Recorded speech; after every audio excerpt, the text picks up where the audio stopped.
Right, okay, so it's Bullet Train TV, Marco De Horner. We're still backstage, Chew the Fat, Vauxhall the Arches. We finally got hold of him. He's been running away all night. We've got hold of him. He's got his red stripe. He's happy. We're backstage with Foamo. Foamo, have I pronounced it correctly first of all? Yeah, you can say it how you want. Like everyone says it differently, but yeah, I think we'll roll with Foamo. It's cool. Now we finally got hold of him. He's already played tonight. He's torn the fucking place up. So it's about time we sort of tucks in with the interview. Like, you've blown up over the last 12 months, yeah? And I say that not from me thinking, okay, you're kind of cool, but I know the majors are banging on the door for remixes and stuff now. I've seen a lot of column inches in the magazines. What's happened over the last 12 months? It's suddenly made it happen. Yeah, I don't know how it's happened. It sort of seems like luck in a way. It's just like, it's sort of the right people playing your stuff at the right time, and it's just like, I'm just enjoying it though.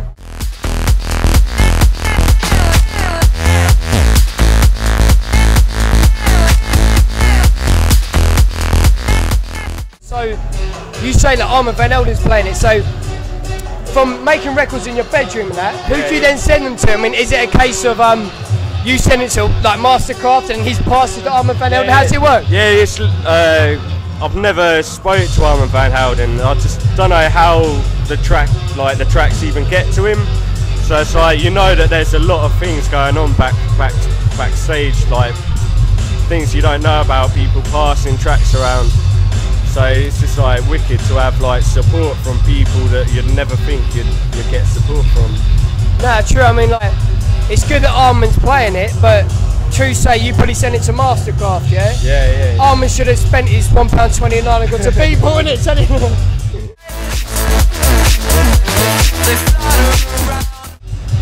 It's not just house anymore, it's not just electro, it's not just dubstep. I mean, I know it's going to be hard to do, but define your sound and what the records you make and also what you play in a club. Yeah, like, what is it? That's the thing, I'm just a music fan, and I just play, like, I grew up on drum and bass, dubstep, grime, garage, and I just like, so I play house, but I like to bring all these other genres into it, so.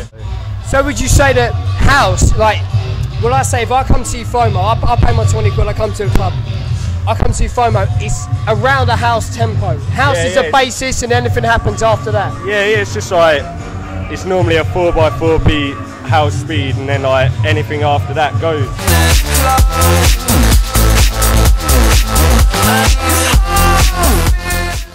Dubstep's the weight word at the moment. Everyone's suddenly into dubstep.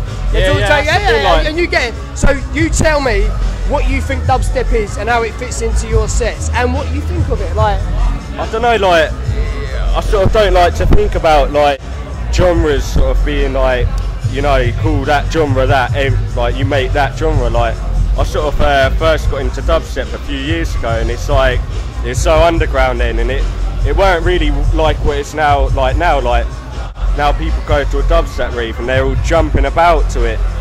And I think a few years ago it weren't really about that. It's more about the mood and the sort of. So do you think that it's kids on a bandwagon? I mean, it's easy to say, and we know that in dance music in general, people grab onto a hype, don't they? And they grab onto a scene and suddenly it's popular. But do you think that's happening with dubstep at the moment? Because everyone I talk to up at Radio 1, on the blogs, everyone's suddenly it's like, oh, have you got a dubstep mix, or who's doing this, or who's doing that? I mean, from a point of view of a really hot producer who plays everything in his set, like, what does it mean to you? Yeah, I don't know. I try not to think about it too much. I just sort of try and just enjoy what I love, like, people sort of say like everyone's jumping on the whole thing that like Rusko and Casper and doing stuff like that, but like I love it all. Like, I'm just like a big fan of music, and like I just love everything. Like, you know what I mean? If I hear a tune I like it, I'll play it.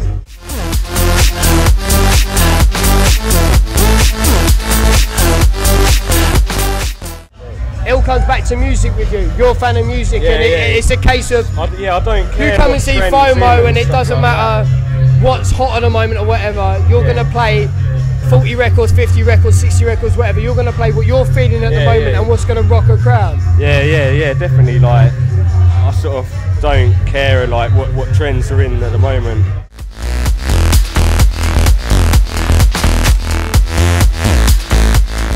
Over the last last 12 months, you blown up. You fucking gone from someone, you still had a bit of hit on you, but now everyone wants remixes.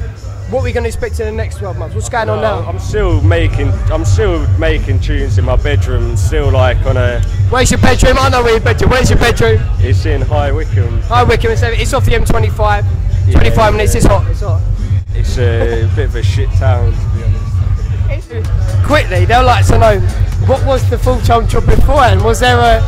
Come on, because that's kind of cool, because people will look up to you and go, fuck me, he actually did it, and he went from working in wherever to... So tell me, before you blew and before you were a big boy in the game, what happened? I used to design poo factories. Design what? Like sewage plants and stuff, like making the blueprints for... Larger! Ain't embarrassing, that's a job. Yeah. When you're big in the game, I tell you what, mate, when you fucking rock that club, I don't think any bird would care left, right or fucking centre what you used to do before. And look, you've had a wash, she's telling you where the fuck you are now, mate, I tell you.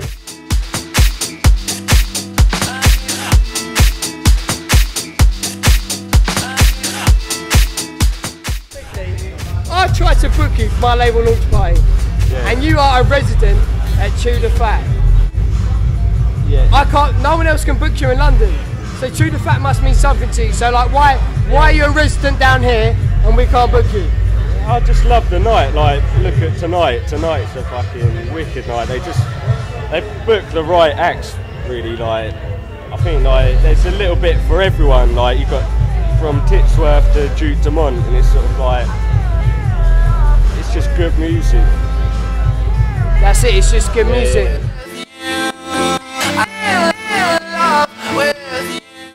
We finally locked him down, he's had his rest time, he's happy. We banged the world to rights, it's Foamo. We're signing out, it's killer.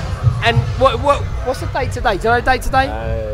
He's got a digital yeah, I've got it's a 28th my old school £7 watch. £7 watch. My missus has got the gold one, mate. Oh really? Was. It's still was. It ain't cool. If it's cool, I don't know. Or maybe it goes over my head. So what is it, the 28th? It's all about the plastic.